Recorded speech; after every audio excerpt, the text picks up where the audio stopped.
So will you sit with me, please?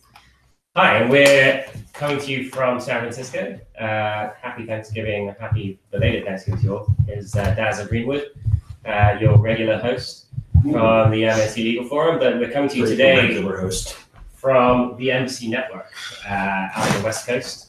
And we're going to have a little discussion about community living, about virtual nation states, about the commons, nurturing the commons, and yeah, we'll see where the conversation takes us. My name is Tony Lai. I'm the CEO and co-founder of Legal.io, and I am a fellow at Codex, the Stanford Center for Legal Informatics. And so we're pursuing a particular theme and discussion around computational law and the science of information within the legal system, but also the ways in which the legal system is developing and coming into play in different aspects of value exchange and decentralized networks, and the ways that rules can emerge or be sort of top-down created, the different perspectives around how we sort of model the effects of those rules, and ultimately, how those rules come together in corporations and cooperatives and different kinds of legal structures, and ultimately nation states. And I think that's something that several of us here have a lot of background and history in thinking about and talking about, and it's a pleasure to have some particularly strong thinkers and erudite folks here with us today. So if we can go around very quickly just to do some introductions. Maybe I can start on my right hand side. Tony Lane. Hello. Hi, thank you, Tony. I'm also Tony. We're squared, Tony squared. So my name is Tony Lane. We have Tony Lai and Tony Lane. I am the co-founder of Cointelegraph, but that is not actually what I do. That is something that I did in around 2013. And I am the founder of a company called Culture. And Culture builds virtual sovereignties and virtual nation states, working with the co-author of SSL and my other business partner, who is one of the most powerful and influential indigenous elders in the world. His name is Chief Phil Lane, so he is responsible for, managing interactions and diplomacy between every indigenous community nearly on the planet. Specifically and explicitly that in North America and Canada, that of Maori and beyond. So we use blockchain technology to create virtual nation states. Well, that's fascinating. And My- we're gonna Yeah. really want to talk about some of that. So my I don't understand what entire any of that even means. my entire life is about building what I call the internet of sovereignty, and that being based on the idea of the future of governance is a model that is similar to a quantified Burning Man that empowers both the autonomy of the individual to opt into multiple cultures. My business is called Culture, that are effectively nation states. So you can be in as many governments as you'd like to be in. They're all competitive marketplaces, and you have highly participatory relationships with the idea of these different governance structures, and the incentives in the different governance structures are actually rewarding civic participation in a way that is shifting the way we think about how we engage with and contribute to our communities. That negates the use of force like taxes or force like violence. And there are some broad implications to that, but that's the big overview of what I built. The one thing I want to just put as a bookmark there is this notion of competition for different regulatory marketplaces. Yeah. I mean, there's something there that we're seeing happening already around just say regulation of ICOs, right? Blockchain and like the different, all the different regulatory agencies around the world are all looking to each other as to how they're going to regulate and how they should be regulating some of these different ways of fundraising that we're seeing. And I think that's a very sort of precise, specific example of regulatory marketplaces that we're going to see as you have sort of comparative sort of interpretations of things that are in some sense very global today. And so how those sorts of regulatory sandboxes get set up is some of what we're thinking about when we start speaking at a municipal level about computational law and the ways that regulation can be developed. But it could be municipal, it could be community, it could be blockchain ecosystem. The different governance that you apply on each of these different structures can, in a sense, evolve. And I think that's some of the interesting sort of theoretical side of things that Hayek and Ostrom have gone into that we can sort of touch on a bit. But thank you, Tony Lane, and and Twitter, if anyone's watching it, it's at TONILANDC, and my website is just tonylane.com. So if you want to follow or find, that's right. Not a Y. Good stuff. Stephen Bediako, all the way from beautiful London. Thank you for being here. Thanks. Do you live here? Do you live in London? No, we're creating more modern nomads, Jesse. I see. Right. How should I? That's so projecting you into a single dimension. Projecting over your projecting.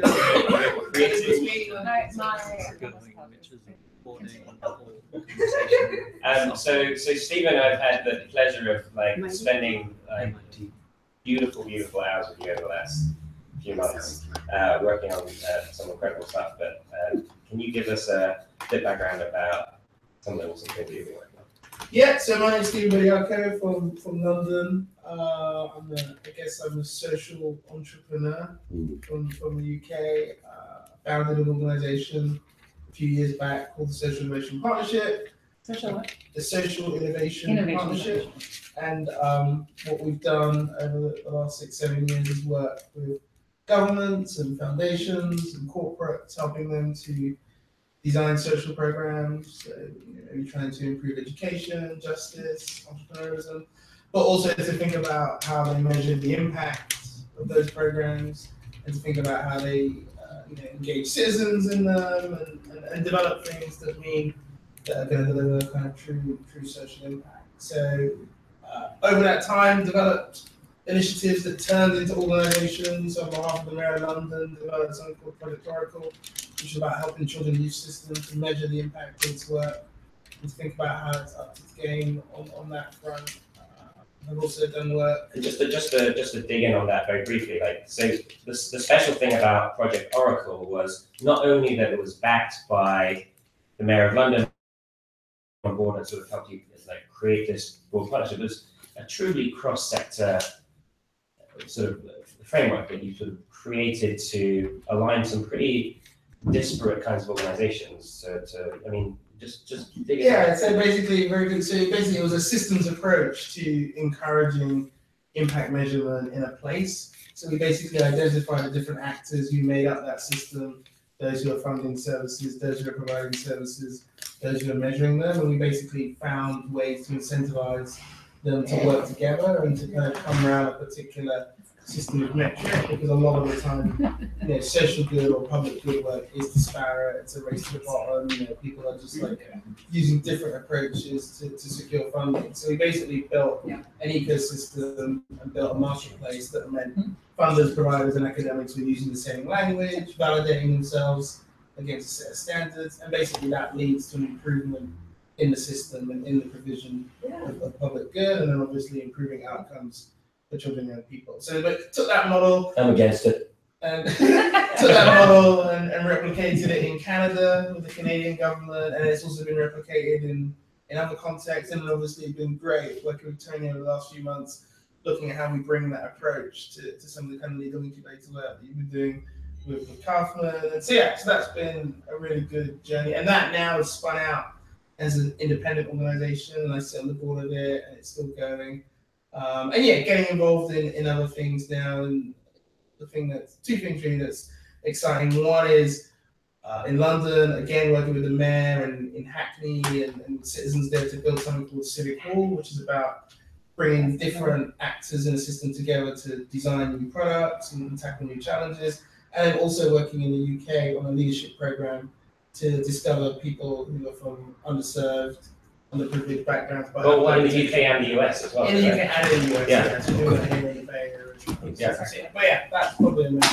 I just want to touch on two threads that we want to come back to as well. One is the way in which Project Oracle was set up was to actually try and prevent against top-down imposition of programs that they think work, and actually recognize that there's a way to align the rules and the outcomes and the incentives for a system that's designed towards, say, improving youth and education outcomes, that was actually cognizant of the lots of different local attempts and ways that recognize local information and the situation on the ground that would then measure their outcomes in the same way, but it didn't impose down this top-down program, which I think is interesting, again, from this broader concept of complex systems, which the next chap I'm going to introduce you all to has a lot of background in and understands a lot better than I do. But as I was writing up on the whiteboard earlier today, he commented, he's like, Tony, complex systems, excellent. So I'm going to hand the intro over to Sean over here, who's I hope can tell us a little bit about applied cognitive sciences, also in education, but it's absolutely fascinating, and he's got a bunch of amazing people doing stuff all around the world, but I'm glad to call him a housemate. So Sean Martin, if you give us a little intro to yourself. Thank you. And sit forward a little bit as well. I have to rock as you forward. were. Yeah. I've got you covered. Yeah, you're covered. I'm covered. Yeah. I'm Sean. I'm applying cognitive science findings to learning. And so we're just thinking about what kinds of experiments we might run that discover ways to configure better situations for people. Can I have a suggestion? I know that in theory, we are live streaming, but like, I think it'd be really nice to maintain the sense of like just conversation. True, like, just true, chatting true. to each other. Like, It's just sort of forget like about that. Like, that's yes, what it's I'm there, gonna but Fair enough. the So whole let's thing like is leave it. Okay. This was an experiment. I guess this is still running. Oh yeah, great. Well, I presume it is, but It's yeah. it's a suggestion. I I guess it's a format idea. You It's know? a good idea. Yeah. I think there's two ways to do it. I think there's like. But you also, wanna do like part of it was also because they were folks here who don't know each other. It was kind of a nice way to totally. have a bit of a Yeah. I sort of. agree with that. It was getting a little talk radio. It was getting a bit tough. And anyway, I think this is like, I love experimenting with the format. And so one thought is like, it's just playing around with panel structure versus like Versus discussion structure. sitting on the porch and chilling with each other versus, We should have a live streamed porch. or live stream kitchen. That is also an option. Yes. I think it's nice. It's nice to have a salon given that we've had Yeah, salons here. Let's do it. But yeah, sure. Sorry. Sorry, we interrupted you. But Yeah, sorry, John. Because let's do this to each other as much as anything, then. And then Oh, now I have to do something. For each other. share for one another. Summarize what you're up to. You're probably going to summarize. Well, I think I said it. Just applying cognitive science. Applying cognitive Figuring out science. how people can learn faster. But the interesting thing is that the findings from cognitive science that seem to hold in academic research suggest that the way that our minds work is kind of counterintuitive. Like there's some weirdness there. Yes. And so the thing that KK and I did was to take some of those counterintuitive things seriously and say, well, could there be counterintuitive stuff going on in learning situations? Let's just not prejudge the situation, let's just try and measure if that is the case. And it turns out that 6 years later, we found a whole bunch of really interesting kind of counterintuitive, non-obvious things. Why learning? I mean, I could imagine all kinds of reasons, but like why that is your application area? We didn't start with that. We actually started. We started just wanting to learn ourselves in 2000 by wanting to apply this set of findings and see what was true and what wasn't, and how to actually figure it out in the messy, multifactorial real world, and just do a business. And we asked, can we find some way of doing some kind of commercial business that would make money? And then our clients could pay us to do our own private research kind of think tank thing. So we used to work for 9 months of the year for clients and 3 months of the year doing our own research, usually with data and experiments following from the clients that we just worked for. So we kind of carried that on from 2000 up until 2011. And then we started to realize that we got this interesting set of tools. and some interesting points of view, and of all of the academic research that we looked at, we kind of now by then knew like, okay, some of it actually doesn't work in the real world. Some of it you have to completely reinterpret in order to figure out what would be a good hypothesis in the real world, and some of it does apply. Yeah. And I noticed in our conversations from time to time, Kiki seemed to really love learning and opening access to learning to others, especially others that have had obstacles or difficulties that you can help overcome with your science. It seems like you really love that. yeah, and it's funny because back in 2010 we made a list of, we just actually said, okay, we've got some tools, we made a bit of money, let's try and apply what we've learned to something that the world might benefit from. So we made a list. So we said, okay, climate change. Everyone's thinking about it from the point of view of technology, like make a more efficient car, a more energy efficient light bulb, and so on. But there's this thing called the substitution effect, where when you make a more energy efficient light bulb, people buy more light. So the total energy consumption in the case of light doesn't change.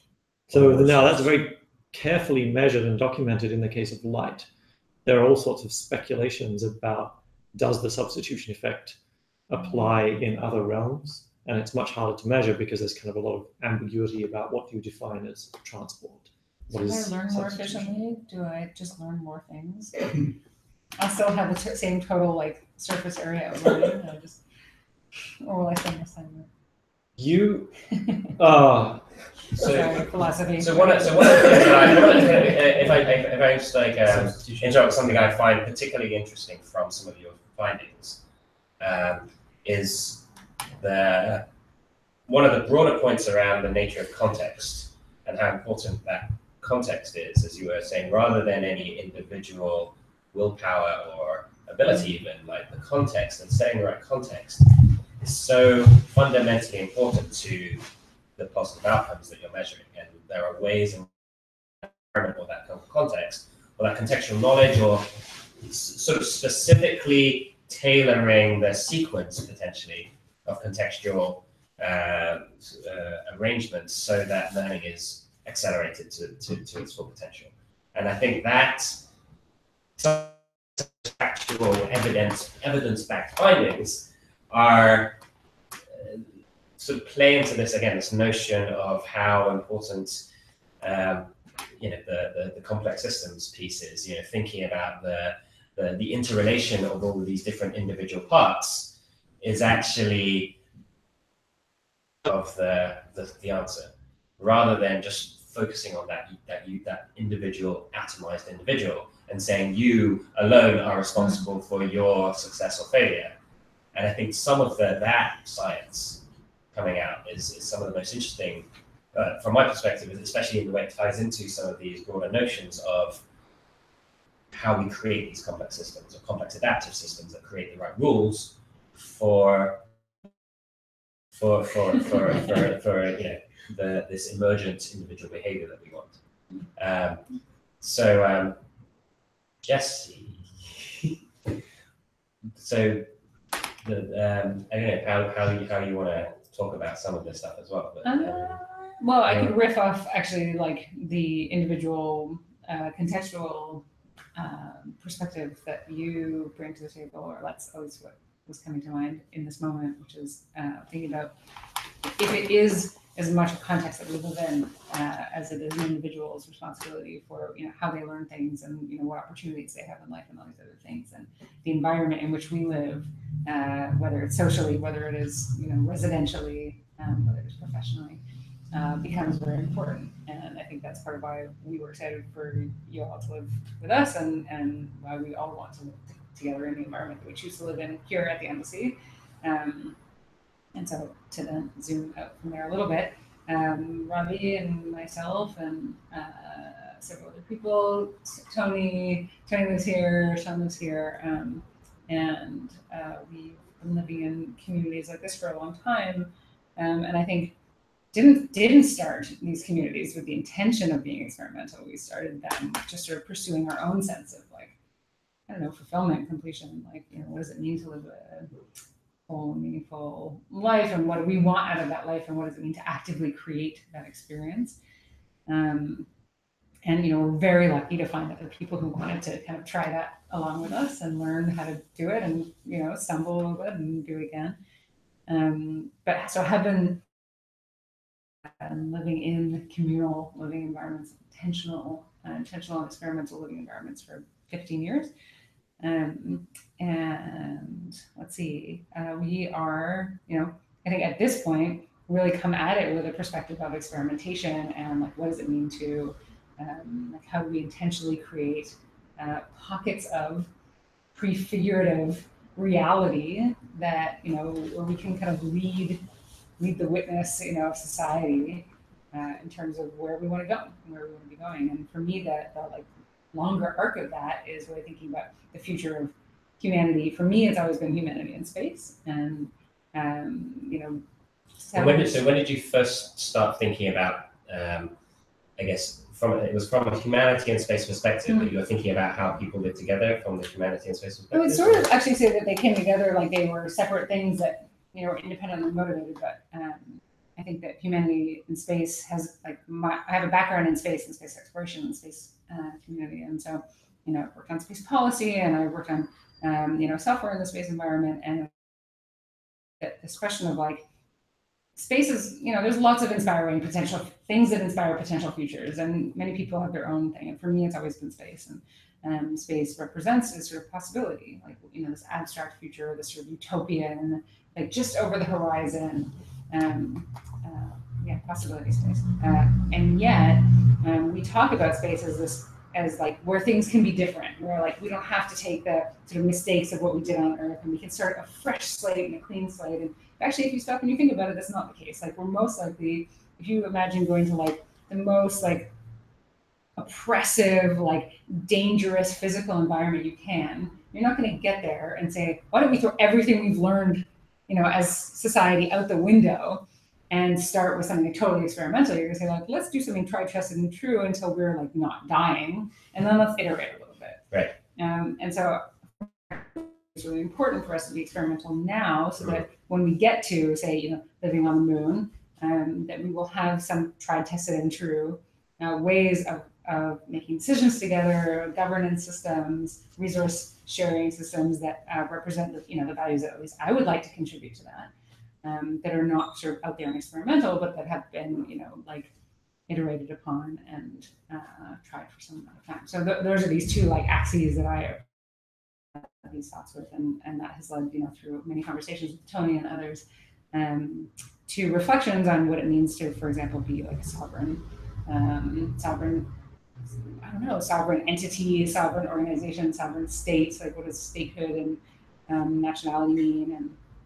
And in this time of kind of decentralized alignment and relationship building, we don't need like the nation state structure in the same ways as we did before. It still exists, but how could we, how are we beginning to affiliate with each other in new ways and provide, for example, like meet basic needs outside of the nation state structure? And once we start to do that, we can start to kind of experiment with and go beyond this, like Benedict Anderson's idea of like the imagined communities. I think we're getting into a phase of the chosen communities. We are choosing these communities. So what does that look like, and how do we choose them? I'm interested in that topic as well. Thank you, Jessie.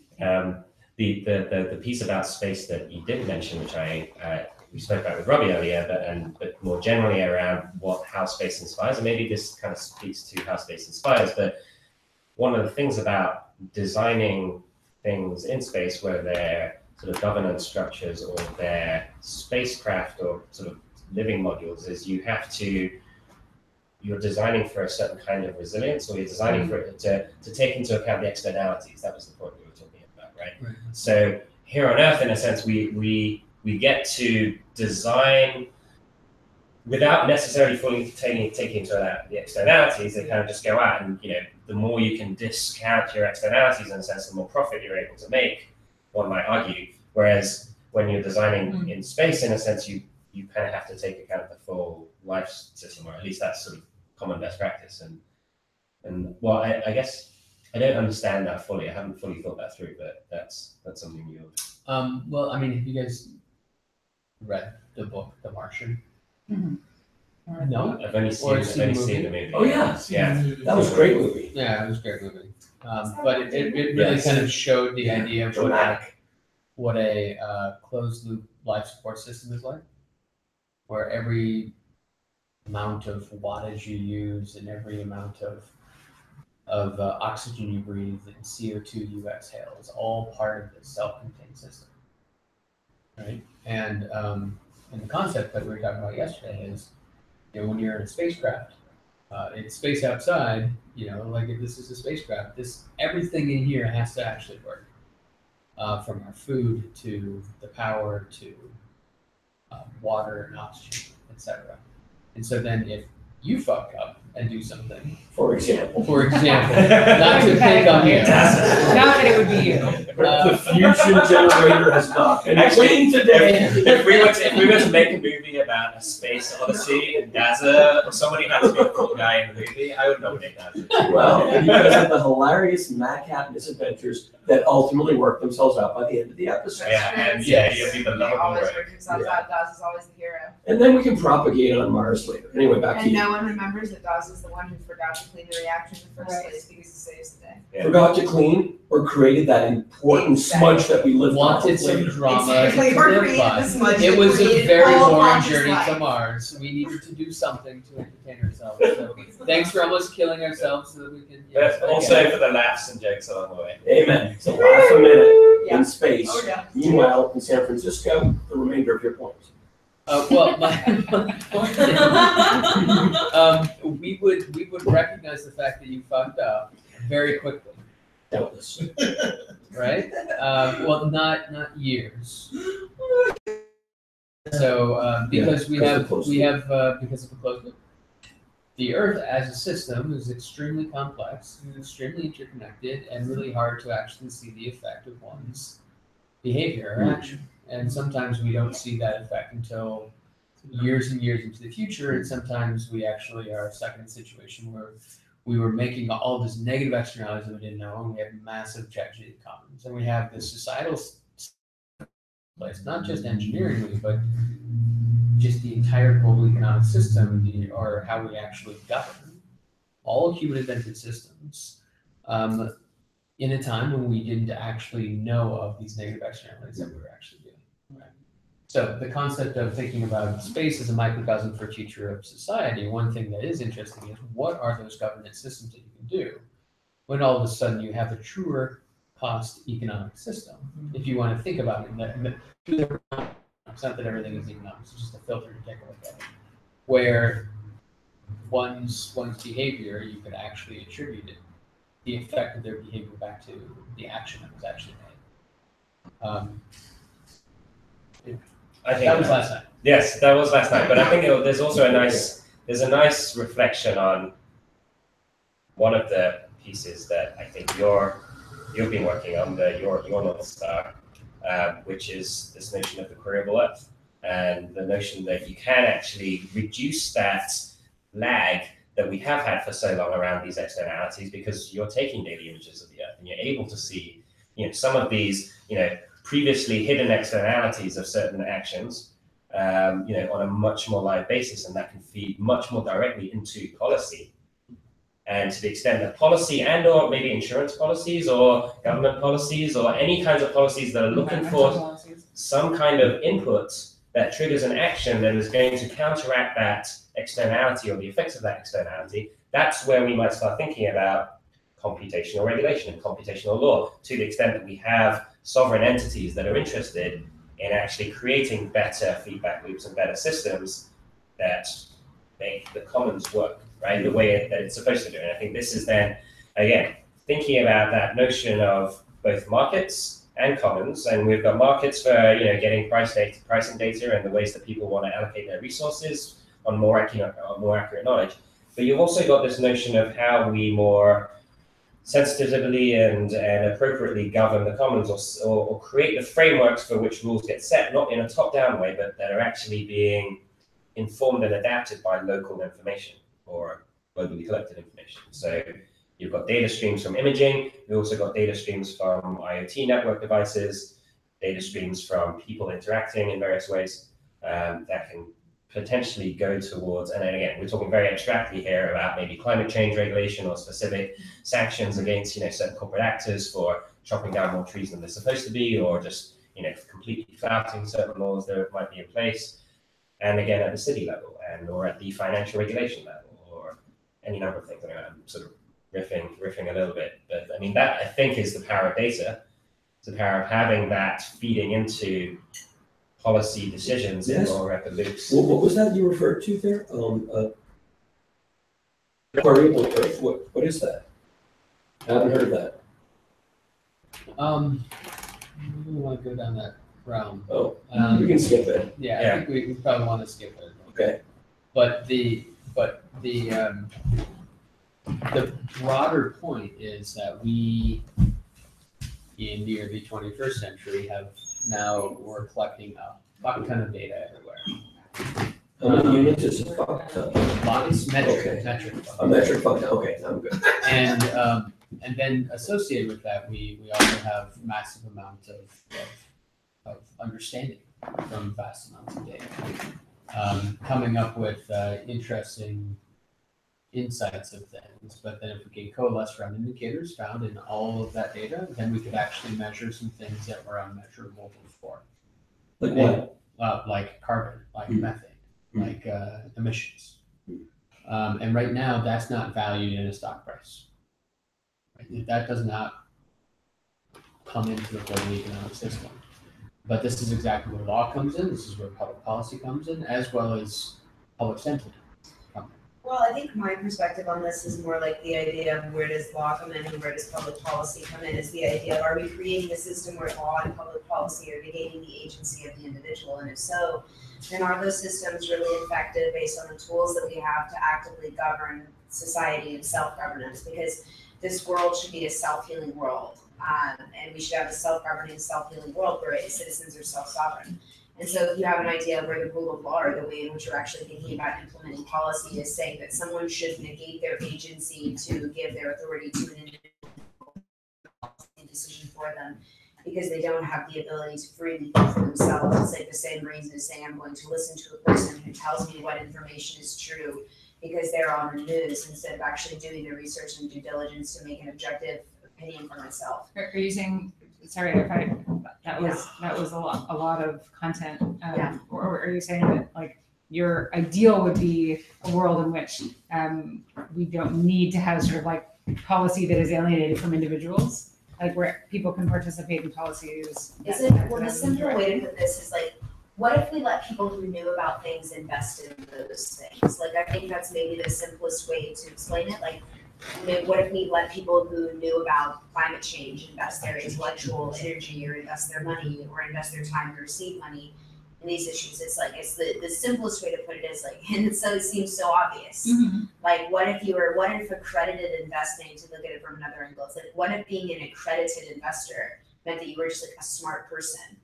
And it didn't mean that you needed to have like an excess amount of capital. It didn't mean you needed to have, $2 million in assets, not counting like your houses or whatever kind of monthly, income per year kind of thing.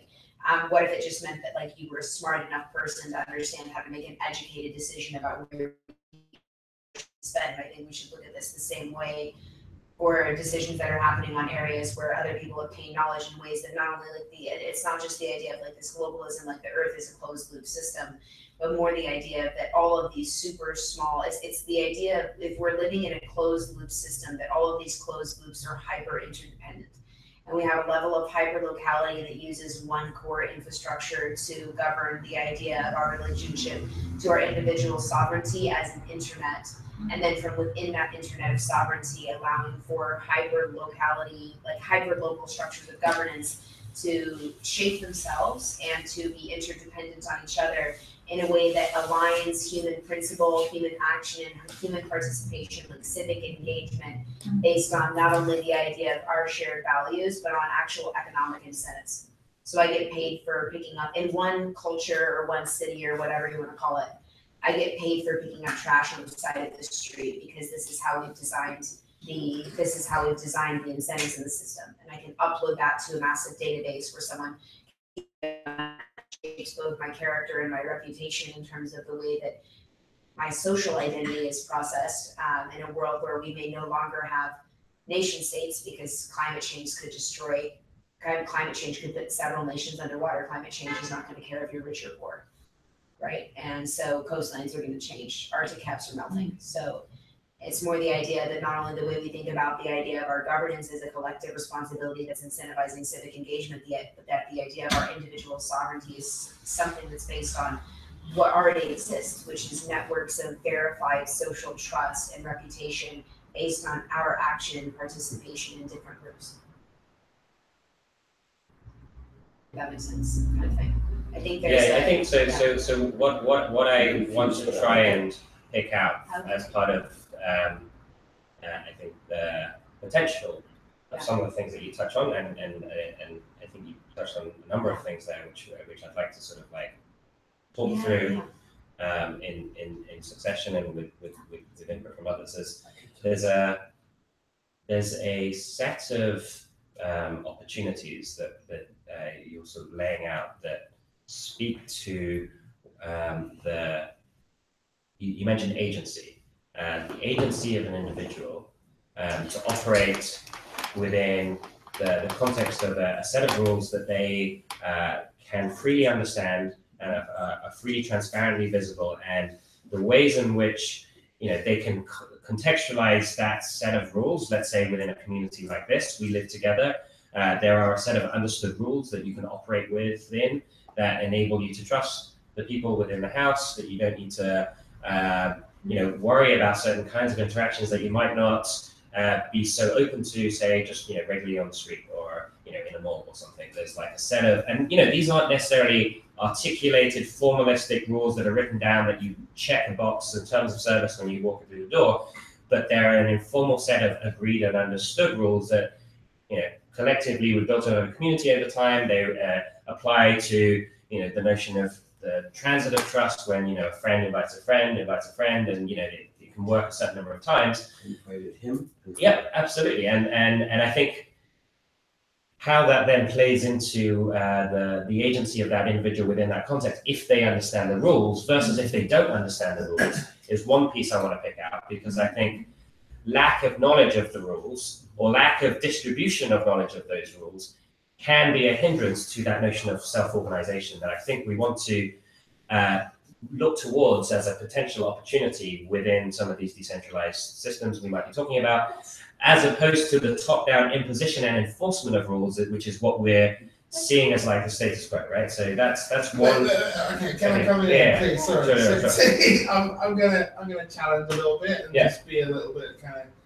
Go first, Steve. So, I guess just looking at this very simply, I guess how do I articulate this?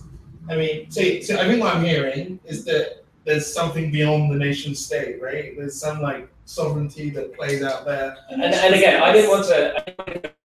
I'm not validating. No. I'm just talking very specifically about this one. You can go off against any of the pieces that you want to. I just wanted to articulate that the piece I was talking about was specifically just the notion of, and this could be siloed in it. This doesn't have to replace anything. Yeah. And I speak to what Jesse was saying earlier, is that nation states can and should continue for various different reasons. Yeah. Do you think Uganda should continue in a country where they tried to pass a bill called "Kill All of the Gays," threatening to murder people who were trying to find out? I don't want to go into specific. Too long for legislation. But should be like 3 words. So Clean Air Act. Yeah. I guess for me, there's 2 interesting things I've heard, right? One is actually over here, the fact that we live in this like open, complex world means we get away with fucking up so much shit, right?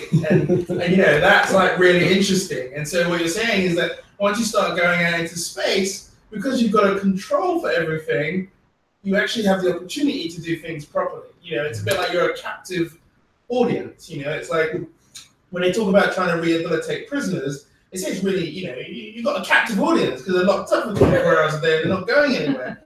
So you've got an opportunity to turn people's lives around. Yeah. So it's really interesting to hear this comment of actually when we're in space, you've got It's control like for you're in everything. prison. It's like you're in prison. And so Totally. The moon is a harsh mistress. yeah, so everything needs to be in tandem for you to be able to live. So that changes the whole dynamic, to how It's we're like new rules. So yeah, so there's something interesting there. Yeah. And I guess this question for me around like nations versus like virtual sovereignty or whatnot, I guess my challenge with it is that if I'm being brutally honest, it's okay for us here, smart, educated, worldly, curious, inquisitive people to kind of have that discussion. But fundamentally, when you're just like, a normal human being out there trying to like eat, survive, live, and get on, you end up just looking at things around, like bonding social capital, right? So you bond and you connect with people that are around you. I'm not saying that that's right or that's true, or that I agree with it, but I'm just saying that that's really like how we have survived and how we've moved, right? I'm interested in how do we make that leap? Yeah, I think that's just to connect what you were saying. I don't think it's in opposition, and I think that was the point I was trying to No, make. it's not, but And so, yeah, I mean, some pieces it's translation, and some pieces an interpretation, but there's aspects of actual true social norms, and that's kind of some of what I was trying to talk about in the context of, say, non-formal legalistic rules, actual rules based on promises and social context that actually can rise to the fore when you start thinking about ways in which things actually work and things actually happen, right? And so, but let's go to that. But I mean, I want to let you or just like go back to this initial point you were talking about, because you raised two. Who's the new guy? And what about me? And true. And so sorry, you wanted to respond directly, Stephen. Dazza, you talk too much anyway. I think that the point really is that at a certain degree, the formal regulations pass the point of comprehension where you're not actually able to incorporate them into your behavior because it's impossible to digest all of it. What's your name? Oh, I'm Tim. I work at the Economic Space Agency. Ooh. There's a different kind of space that we're talking about, right? Yeah, economic space. Yeah, and that's the space that I think affects us on a day-to-day basis. But I think that kind of projecting that out into what happens when we're in space is actually a really good way to think about it. Because if you do have a closed economic system, what kind of economic system do you want to have? And what kind of decision-making system do you need to have for that economic system to work? So here, yeah. Jesse, you have a direct point. No, I would like to get in line with the reflection prompted by the various comments. That was that sort of twinkle hands. Oh no, so you said you said you had a separate. Yeah, I just was, I was making a note about getting in line for a point. I got it. Sorry. What? Twinkle. Okay, just tell me, what are these different gestures and One finger is New point. New point. viewpoint? Two Yeah. is direct Two response. is direct. Two is direct response. Is that what you just doing? I know. I thought I saw two I mean, fingers. I actually didn't know that one. I was queuing behind you. I was like, oh, he's first. I'll go second. I thought that would be good too. I thought you were Two doing fingers, and then I know two is like twinkle direct point. hands. Yep. One I know. finger is new point, And then what? and then twinkle fingers is like I'm generally agreeing. silent clap. You have this. That's pretty good. That can be offensive in some Boom, cultures. badass. Well, it means That's awesome. okay. I hear your point. Like your point came across. Right. So like you don't need to continue with me if you don't want to. But Right. if you have something that you feel like, Or it's indirectly a way of saying you said it already. said it, You're yeah, right. yeah. So it's like, You need okay, to go yeah, on. I got it. Or I actually agree. There's the little passive It's like an aggression there. affirmative. Yeah. It's an affirmative, but it's like let's progress the discussion. It's actually really, really helpful. Also, like I Yeah. invite them, Like that. but personally, like it's nice. I really like it when people do that because then I can just be like, great. Yeah. Yeah. That's No, right. I What love I'm it. curious about. Feel free to It's do one of that. my, I think it's my favorite. There's if we want to like unleash a bit, which Yeah, is sort of unleash. a well, there's shit. I forget what it is. But one that's basically says like I don't feel safe. It's sort of like it's like this is like going beyond what makes me feel like comfortable in some metaphysical or like, This is physical way. it's like this. There's a block. There's Yeah. I mean a whole bunch of we can go. Right. Yeah, it's nice to have We did have a tremendous salon which was touching on some very, very touchy subjects once in here. where the facilitator, who expertly facilitated a very touchy subject, gave us a full sort of lowdown. It's like a language, basically. What's nice about it is that it's out of band. So like somebody can be talking, you don't have to interrupt them to say, I would like to respond directly to you. You just sort of say like, you do this. And the moderator can read this other channel that's happening, which is your like, You can keep flow. Flow. All right, flow to the direct point. Was that one you went over? I'm just practicing. It was practicing. So, okay, new point.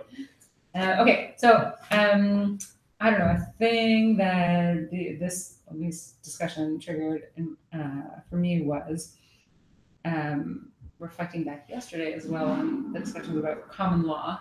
And in a community like this, so like, practical example, we've been around in this house, this particular instantiation of this community has been here for 5 years, just over 5 years. We have a lot of decisions we've made that essentially add up to common law.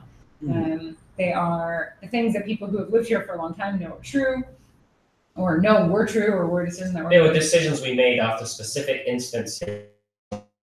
Analysis and thought, and they weren't recorded as law forevermore. They were simply informed decisions made at the time. There could be references can be referenced in in the subsequent future. cases. And so this came up of for example, Sean and KK moved in about a year ago, and Stephanie moved in recently. She's around, and we don't have any institutionalized way of passing on that knowledge. So it's really it relies on the fact that these people are around and that smart people come along and ask questions, but we don't have any real formal way of doing that. And when you were talking about autonomy and the experience of autonomy, and I was just thinking so to be empowered to kind of iterate on the systems that exist, we have to know what those systems are.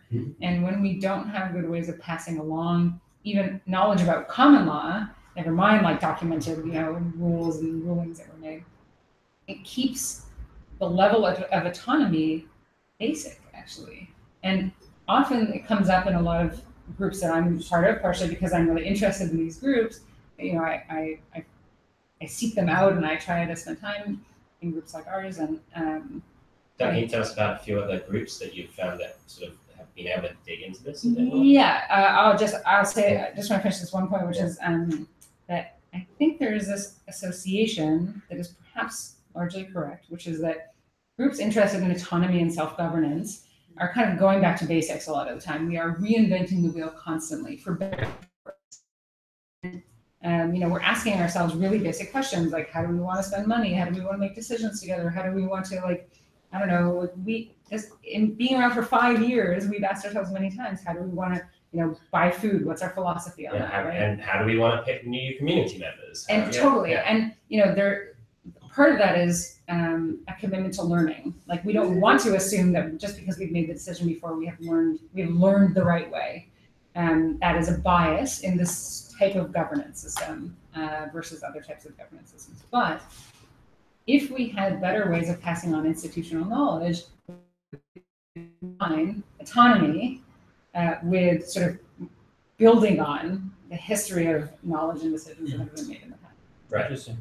So there's a sort of polarity that doesn't need to be in opposition necessarily between autonomy and efficiency. Yeah, or institutional law, or building on the past, or I don't know. It's just autonomy and legislation. How about that? Well, it's not because. But is it not legislation if it's case law? No, I think there's a difference between the idea of what it means to start a new nation or a new community and have a new process for governance. Because everything that you just outlined is starting a new nation.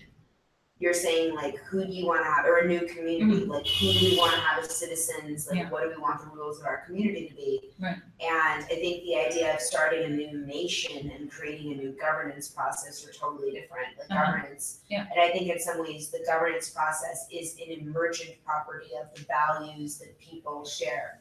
Because different people will value different things in totally different ways in different situations. I would be super, like I said, for one example, it's in some cultures, you go to Burning Man, it's acceptable for you to run into the middle of the street naked. There's a girl at our Thanksgiving party last night who decided she would feel more comfortable if she was naked, and we were like, okay. And because there's a huge community of burners that were we accept your self-expression. But if you were in other areas of the United States, you would have the police call that you would have the police called on you for public nudity. Yeah. So it's like, I think that when the idea of what it means to have a governance process and the idea of what it means to create or to create culture are two totally different things. And I think if we focus more on the idea of how we want to create culture, then instead of how we want to create governance, because governance is more the idea of like, what are the rules? And when you start out a process by saying that's like entering into a relationship with a person you don't know and setting a logical paradigm above the shared experience that you two engage And culture in. is more of the shared experience. And and that's like saying like, okay, well, I know that this is the way reality is. And because I know that reality functions in this way, if your own wants, feelings, needs, or desires are different than my binary perception of reality, then you're going to be breaking a law. And I think that model, that the binary interaction of governance entities and people, or people governing each other, is like looking at a telecommunications network and seeing that you just have people writing letters. That's like archaic. And I think it encourages violence. Sorry. So binary as opposed to say polycentric. In a sort of like, you've got these multiple relationships and it's not always just between these sort of individuals. Like or citizen and state or something? Or Polycentric is the right word. I think it's like an internet. Like I think it's because the idea of polycentric is still saying that the function is based on the idea of the individual's interactions subjectively in my mind. Like it's like, yeah, we have a lot of, it's networks actually is how I would phrase it. Because polycentric is still I think it's an I-based phrasing. I didn't understand if you were saying that you think like formal governance structures, like we're contrasting against culture, if the formal governance structures are sort of structurally oppressive versus culture, which is emergent and which is something that we can kind of like find our way into and opt into as being more like supporting of autonomy and agency, and that is what you're saying? Well, the expression as well, and I also think that the challenge with a lot of old governance structures is that they're 30 years behind or more on actual real technology, and they're enabling systems of oppression based on using innocent populations. I mean, do you think all forms of governance are like? I guess that's what I'm curious about. Like, every government that has power has engaged governance in or governance. Every government that has power has engaged in an act of terror against its own citizens. I agree. So I agree with that. I always personally are like, I see as different governance and government. Yeah. I mean, I get governance is a practice. Yeah, and it's a practice that applies to communities, governments have governance, to non-profits, but to hedge funds, to governments have politics. Yeah. Management is not hired. so communities and corporations and non-profits. So. But the distinction here is something we talked about earlier, right? Which is, when you're small and it's all contactable, you can build a culture, you can build relationships, there's common understanding. So new people enter. So that's why this thing is working, right? Because it's at a particular scale. Right.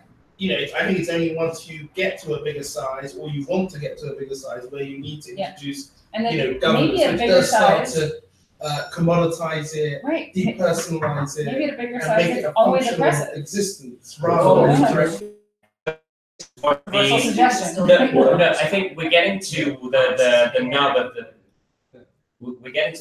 the I think that this interesting turning point that we're at, where do we now suddenly have a mechanism? Not suddenly, I mean it's been building over time, but is there a mechanism where we can bring together the best of agency and development of culture and emergent systems of, let's say, governance for now, not in the broad like status quo oppressive governance, but in the emergent or complex adaptive governance that actually is designed to achieve better outcomes, right? We're defining what these better outcomes are, and then we're allowing for these different parts within a more complex whole to, in some sense, self-organize based upon these more transparent rules. And again, part of it is about the rules themselves are much more visible. They're much more, the knowledge about how they work, they're clearly visible. You can see the effects of them. You can even model them beforehand to see what you might do in a particular situation and how the rules might affect your particular outcome You can't on a model consent platform. without clarity. Yeah, exactly. Right. Sure, And so- it is as a game. That is exactly. And so this is, I think this is where some of the recent discussion at MIT Is it my Legal turn? Forum, MIT, we bring it back to the MIT Legal Forum, Dazza. And so Okay, let me. let's introduce Dazza. So what does it say in your hat there, Dazza? Good morning. Dazza. I would like to now, after a little hour of contextual setting. Okay, yeah. Do you think people are ready for me? I think people I'm are- telling you. Almost. No, Okay. no, Dazza Greenwood, would you tell us No. a little bit? Instead, what I'd like to tell you is ask you, Yes. how is it that people can self-organize and can identify governance mechanisms and methods that are appropriate for their communities, and that can be authoritative and enforceable, but also operate at the different scales and levels of behavior, from formal rules all the way down to culture and to unspoken norms. Like what would be that would allow us to do that? Like I always go to GitHub, number one, and think, geez, could we do a little bit of what Jesse was talking about? Just as an example.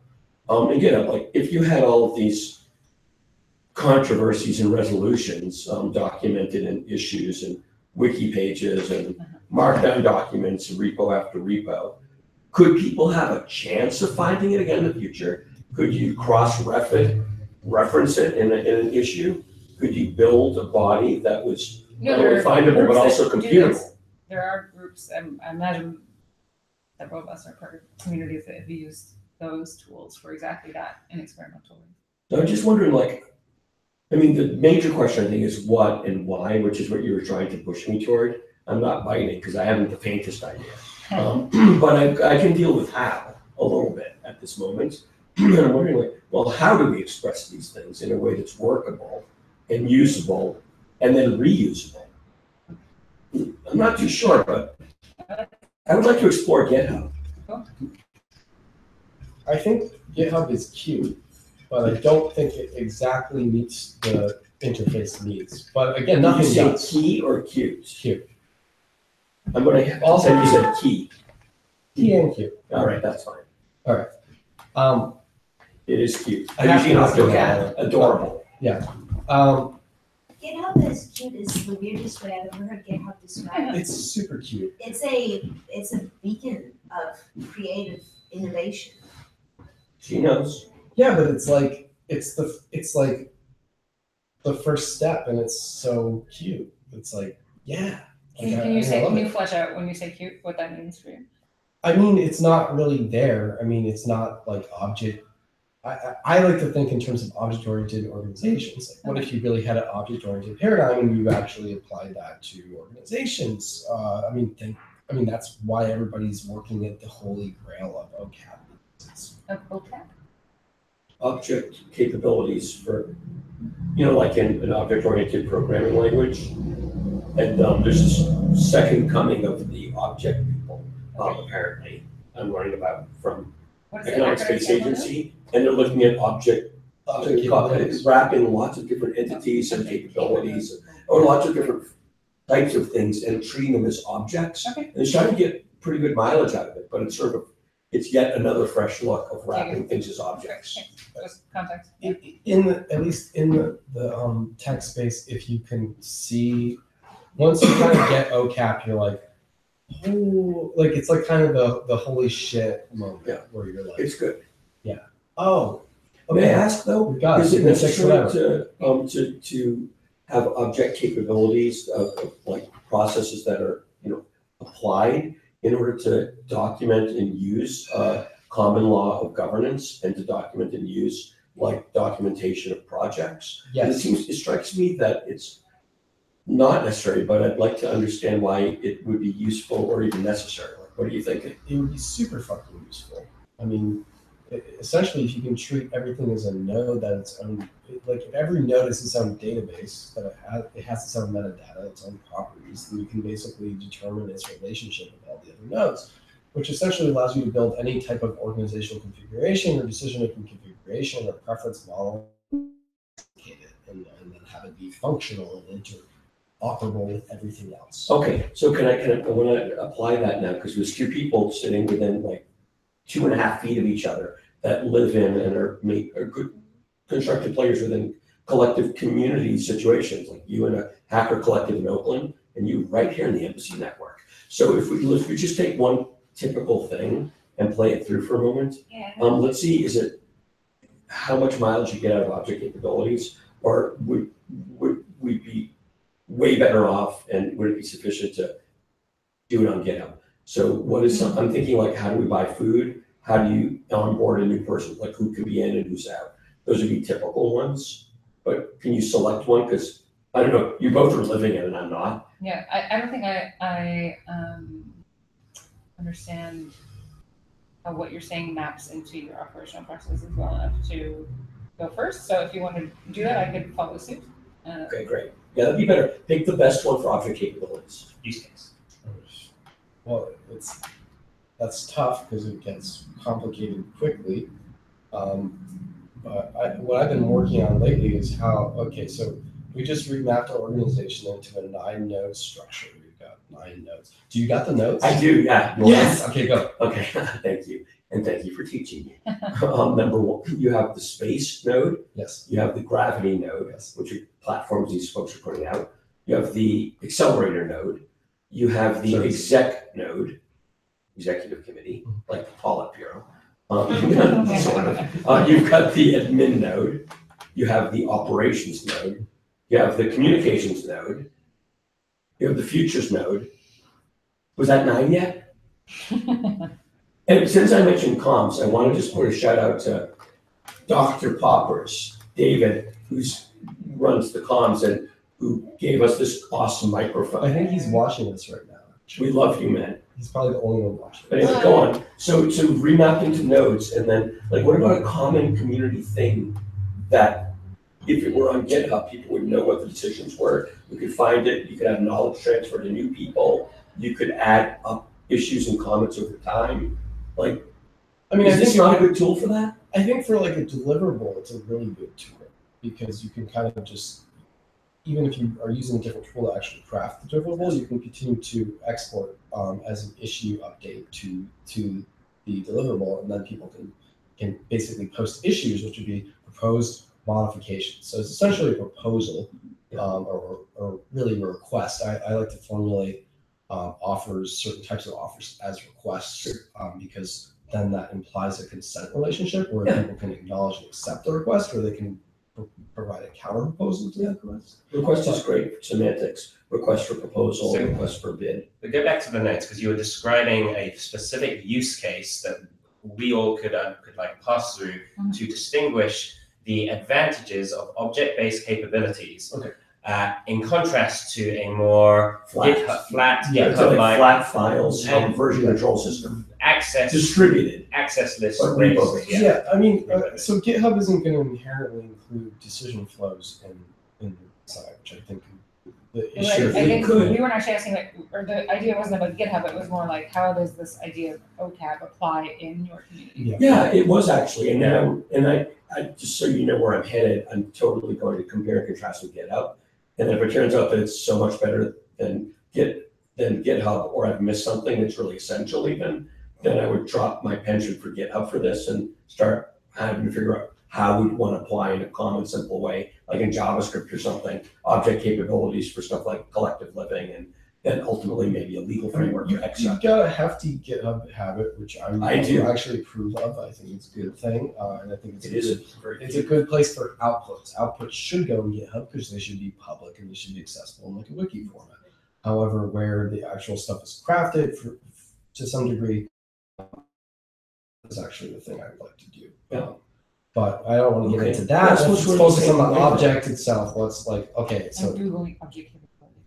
Yeah, good. So essentially, like object capability is like it. Okay, if you treat as something as an object, then it has traits that are associated with it, and those traits can be rules, parameters, permissions, constraints. You can pretty much apply any taxonomical consideration to the node in terms of its function. This just sounds like object thinking. Like, Yeah, I mean, so object Jesse, just for background, I mean, Jesse's a computer scientist, so understands object-based sort of like software programming. I think I just want to provide enough context. Yeah, and many people aren't, but Right. yeah, so like object capability model is like sounds like very particular.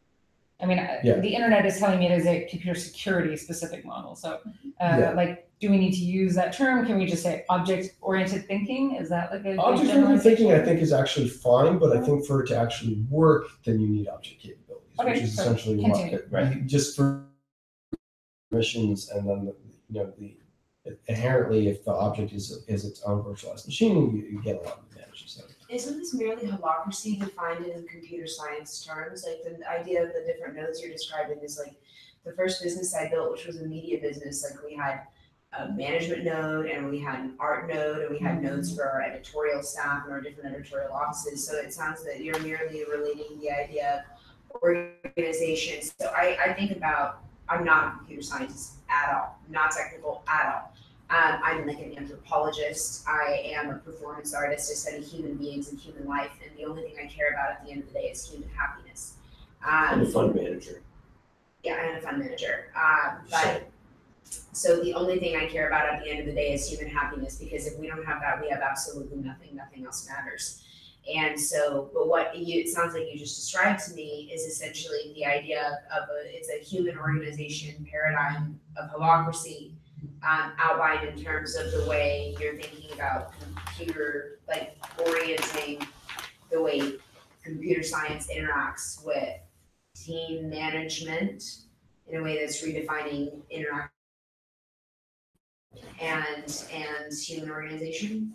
It's not inherently holacratic, but I think it can be. I think that's a schematic that could be applied within a particular organizational unit or across a federation of organizational units, but it inherently is not tied to any specific organizational practice. So my background is organizational behavior, organizational learning. Is there a way we can talk about this that like, I'm torn because like I think it's really like helpful and it's useful to reference specific terms that other people have given us, and yet like people have given each of us different terminologies that like if your training is in field X versus Y, you might reference different terms. So like how do we create a conversation where we can all like speak?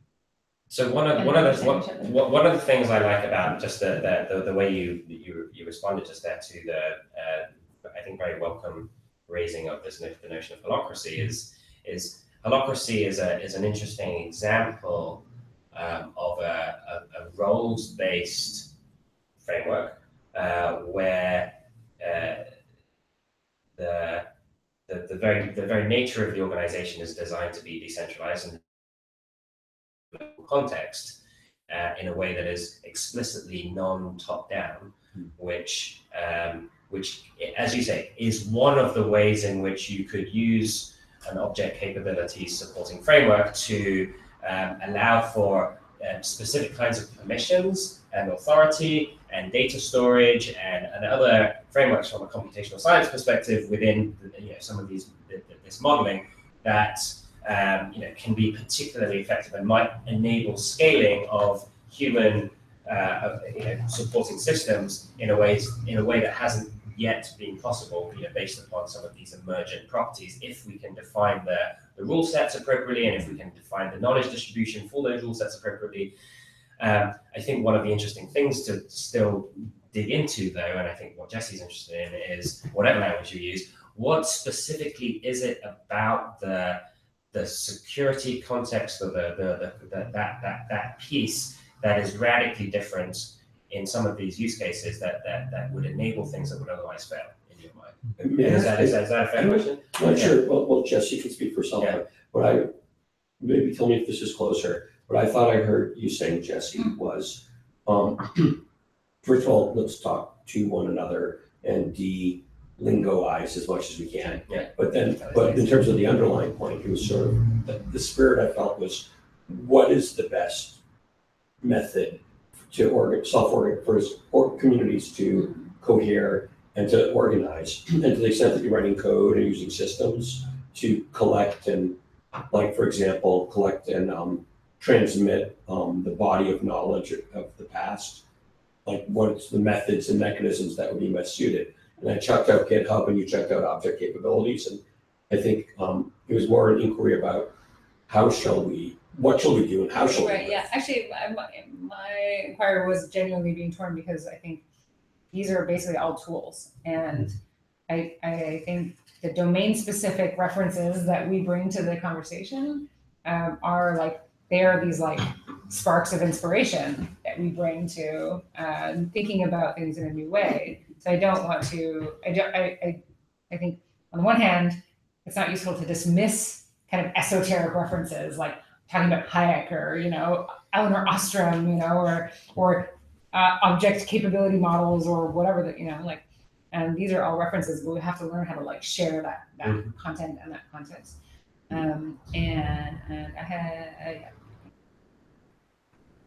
So I guess I posit that your hierarchies and your power dynamics still exist within a holacracy, no matter what you do. So if you have a holacracy but you have no clarity or consent in terms of what those actually are, if they do exist, then you're not really getting what you're asking for in terms of holacracy. So holacracy is doctrine, it doesn't really function. Okay. Okay, thank you. Well, if there was a collective like empathy network that you could flavor as Exa or as what is that one up the street that people went to last night? Ubuntu, yeah. And you had sort of like a vanilla version in a Docker container that you could spin up and just get the basics and then flavor it, So it's sort of like, I don't know, there's a roster, there's people for sure. So we have names and directory, you know what I'm saying? And then we've got like something, there's a few things. You have like a ledger probably, there's always money. You've got a few things going on there.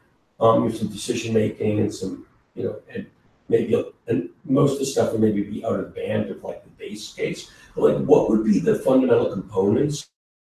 What are the roles? And then just how would one encapsulate that in a way that works reliably and repeatedly? Yeah, it's a great question. I love it. What's the answer? Go. Okay.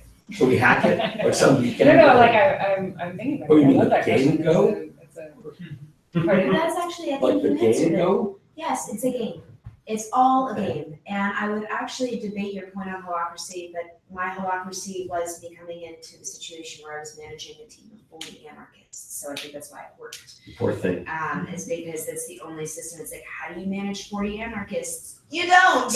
As much as you could. So holacracy works because people are so independent. I just designed economic incentives.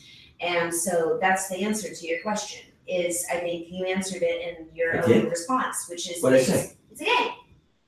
Oh, yeah, I think I misunderstood the phrase go, but I'm glad I answered it. And what would be the game design of something you could chuck in a Docker file that would work? Well, I mean, I think there's so many different, I think it depends on, you have to have, I think, certain data points, which is why the system that we're designing starts with the idea of like owning our own self-sovereignty and then getting data points about someone's identity based on these social networks of trust. Because then it's like you design a personalized game. And whenever you're able to design a personalized game, you're able to understand what drives someone, and then you can structure incentives around certain drivers, but not incentives that are geared toward like corporate profits. Incentives that are actually geared toward goals that the individual would set for themselves and that they would set for their collective. So this is it. Those two last comments I want to just dig in on because I think they're really they're key in a sense. It's not the incentives or the rules that someone else has designed for you. It's the ones that you would design for yourself or that you would design for your collective. Or is that you're designing for the benefits of, in a sense, your own interests or the interests of your collective or those collectives that you define as yours, and whether or not you should have that notion of belonging is another separate discussion. But I think the aspect of putting the alignment around your own interests is part of what is kind of between manipulation and agency, because there's part of the argument around a lot of the systems that we're in right now, whether they're government systems where, we notionally have a say, with the votes that we take, but, it's becoming clearer that, the ways in which we're, seen of as operating within that complex system is one of a manipulable individual, because you can never know the full nature of the whole thing that's operating. You're just being, in a sense, or at least there's a game that's being played where you are a manipulable individual, and you're being sought to make a decision in a certain way. And so it's incentives and disincentives versus a system probably worse. You are, the game is designed to try and be aligned with your own interests, and where you're empowered to make decisions in your own interests. And I'm repeating what you're saying, but I'm trying to pull out what I feel is one of those key parts, and the fact that you mentioned not just obviously the interest of the individual, but also of the collective, is kind of part of this shared social sense making that is kind of part of the, again, not necessarily formalistically applied rules when you are an individual operating within a community or a virtual nation state, but they're applied to the sense, in the sense, and this is, again, I think what Eleanor Ostrom picks out and builds on the Hayekian sort of markets. Markets operate through these mechanisms with people understand. She builds in well, actually, there's this whole separate area other than sort of pure markets, where we're talking about, this notion of the commons and governance of the commons and ways in which we operate that apply, in that arena. And they are this notion of, well, I'm also interested in my agency with respect to the collective, because there are some of these unwritten social contracts that apply between people that maybe apply more at the local level in terms of trust and reputation, that are not fully articulated, but apply somewhat, within network theory and the way in which we have this transit of trust. And so again, I'm just kind of saying yes. So how about this? I have some ideas about your question. Yeah. Can you repeat the question? Your question was, what is the Docker, the minimum viable install Docker image for autonomous groups? That was my paraphrase. I would like to confirm and verify your interpretation of my question, and also give you mad extra points for making it concise. Oh, sweet, thanks. I imagine others might have thoughts on it. Okay, I can. So these are my initial thoughts. One, 3 things. One is identifying subjective values or commitments that you care about. An example in this case was, and subjective is important. Part of the definition of community is that it's not everything to everybody and everyone everywhere. In my opinion. So it's not that what you're doing is objectively right. It is something that unites you as a group subjectively. One thing that was true for us at the beginning of starting this house was we wanted to have a guest program. We wanted guests to come stay with us. And that was just, it wasn't better or worse than some other community. It was just a thing we wanted to be a defining characteristic of this house. And people would move in, and then 3 weeks in, they'd be like, wait, you're serious about this? And we'd be like, yeah, kind of. And they're like, can we stop? And we're like, no. That's the thing that we believe is defining characteristics. It's a funny thing to say. Is there helpful interjection hand signal? Clarification is one? Yeah, clarification, yeah.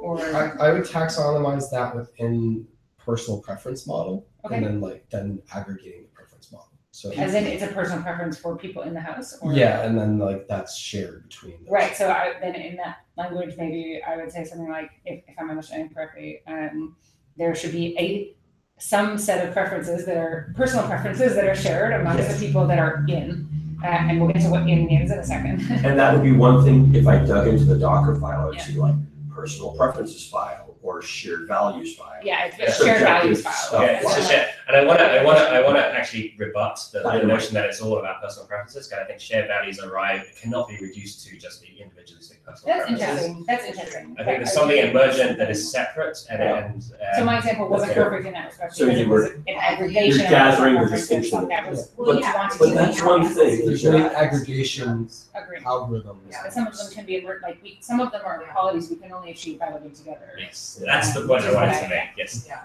Okay. Second point. But So the wait, second there's one- more. is what do you want to make decisions over together? Like, what is the scope of your decision? So, like, okay, we just defined that there's some backbone of values, but then it's like, what is the scope of those values, right? Like, is it our house? Is it I don't know, the park nearby? Is it all the decisions in our entire life? yeah, right? Is Exactly, yeah. it I've like seen environmental policy? Is Commune it a in condo Berkeley, association? where that's their starting point. Yeah. It was all the decisions in their life was their starting point. That's- If you read back in the journal to the beginning. But you have to sort of like roll it back from there if you want to make the point. Yeah. You're that's adopting what these they values started. for your entire. I actually think the value model is the underlying layer under the preference model, generally. Okay. And then the experiences Individual preferences condition the emerge preference from- model out of the value model. Interestingly, by the way, I lived in DeVoe's Triangle for a time. Yeah. And there is a collective living house there where part of the scope of their decisions or the scope of their, I don't know, what they felt was within their domain of co-living was DeVoe's Park. Huh, nice. And Let's go. like parts of it they would do, stuff that they would do to make it nice, places they'd have picnics, stuff they do in the community. Yeah. And the DeVoe's Triangle Neighborhood Association, which is terrific. Scope. So the second point. The second is deciding on scope of values. Right. Basically, what do you want to make decisions about together? Yeah. And then the third was basically, and again, these are sort of irreducible impossibilities in many ways, right? But the third is, what initial structure do you want to give authority to make decisions? Decision model! Right. You got the whole stack! Oh my god! No, but there's more I can feel with There sort of is more. Yeah. So I would say the asterisk on that is even regarding how to evolve the system, because of course you're going to start with something that's imperfect. Yeah. And How to then be you need to adaptive, change that but- system. But you need to have Yep. some reference point, however imperfect, and however unobjective to refer to. And then there were three others that are like kind of more. You can know, tell us. But they're like, how do new people join? How do they get out? And how is conflict handled? Foundation. Like when people are like, "Fuck all y'all! I don't care about all the things you just told me. I'm gonna like set fire over here." I would like to first of all say that's an excellent list. And it includes many things that are vastly superior than I thought when I started this evening. And that I'd like to incorporate going forward. Okay. So thank you. And then the last three things you said are mechanical, like mainstays of community rules when I write them for like Right. I think either government stuff for a lot of companies or nonprofits who together do something in common. Dispute resolution, how do people get in, how voluntary and involuntary like termination are like pillars that never lose. So Yeah. I'm glad you told us the last three because they're Okay. major. Yeah, and I don't know how the two lists of three relate to each other. I would love because it. they're I major. can- Yeah. Community, Spend my jam. government. Both had things Yeah. to say, so That was awesome. What a great start. Were you digging that or what? you sound like There was a moment of like sheer joy and excitement that just got manifested. That's So- great. And sorry, what were you going to say? You were I saying, would just love if you could send that to me. oh yeah, sure. And that I think there You are can some see it on the other, YouTube. It's going to archive. I think there are some other, but scrolling through a whole video and having it at fingertips. But I think that. I'll send you So mine. what's missing, right? Like, and how would like, Yeah. community Well, I think it's just that it works in layers. So I think that what you're saying is right inherently in the principle of the way we think about shared interaction. But I think my personal life, like when I hang out, it's not like when I hang out with different people, I'm like a different person. But when I'm in different communities, I realize that there are different rules. Yeah. Like when I'm hanging out with like some of the world's most influential, like when I'm hanging out with a bunch of prime ministers or something, it's like a different. I don't sit like this. Wankers. I'm literally just like I'm like my ankles are crossed and I'm sitting like this and I'm like wearing a certain kind of garment and I'm speaking in a very certain way with very fluid hand motions as to not being intimidating or overly aggressive or whatever. And so there's a whole other way that you even like that there's a whole other way that you communicate with body language that shifts things like this. So I think that it's not only about, and the reason why I say this is also that like when I'm hanging out at my house alone, it's like I'm different than when I'm going out to a bar and I'm looking for or I'm going on a date. So, and the other thing is this not only relation to my subjective experience, but let's also take this in relation to my subjective experience in terms of my dynamic relationship with space. I haven't been home in 3.5 months. This is like the first time I've been back in San Francisco 3.5 months because I travel all of the time. And when I'm traveling, I'm like speaking and I'm in all of these other different communities and I'm in all these other different places and I'm doing a ton of other different things. And so my values are not something that are necessarily, I think that's like negating the idea that we're gonna have people that may not have one explicit community, but the idea of, like, there are some people that are really more, it's the idea of what I would call introverted or extroverted. And I think we have to account for these different personality types when we think about creating cultures and different kinds of sovereignties, because there are certain people that are gonna say, like, I'm not going to have one community, but I might contribute meaningfully to like all of these others, like the idea of I might not have one like solid Burning Man camp, but I've stayed in like 30 of them. And I think it's the difference between these two. I can never find my way back to the same one. Oh, for sure, exactly. And I think that's kind of the point in life, right? And so it's the idea that if you have someone who has a super nomadic experience, that the way in which they're interacting with a lot of these, like the relationship between our sovereignty and our interdependency is a really, I think that you got it right in terms of a certain level of structure, but I think the relationship between our sovereignty and our interdependency is extremely important, at least for what I'm doing. I think what I'm doing is taking all of this population, who we're gonna have a whole population of refugees from climate change, and people who are nomadic, and all these other people who don't have host nations, things like this. And so there may be many people who may never have, there may be a generation of citizens who never have like one nation or one community. And so I think that these kind of understanding the interdependency between the idea of like the duality, like the move, like the idea of I and the idea of we, is so inherently important to prevent both the pitfalls and the failures of centralized systems and the tribalism. Tribalism is a huge failure, because if you have a really successful operating tribe, let's say you have another super successful operating tribe, and let's say they like want your resources or your house or your community members or whatever. And so I think that the only way that we disincentivize violence is by upholding that balance. And so I think there has to be a level of not only interdependency between members of the community, but interdependency between the relationship we structure with the subjective, objective, and transcendental nature of our own identity within these worlds, to actually create something that's going to be meaningful for the next generation of our human race, in a planet that's going to look totally different, a world that's going to be totally different.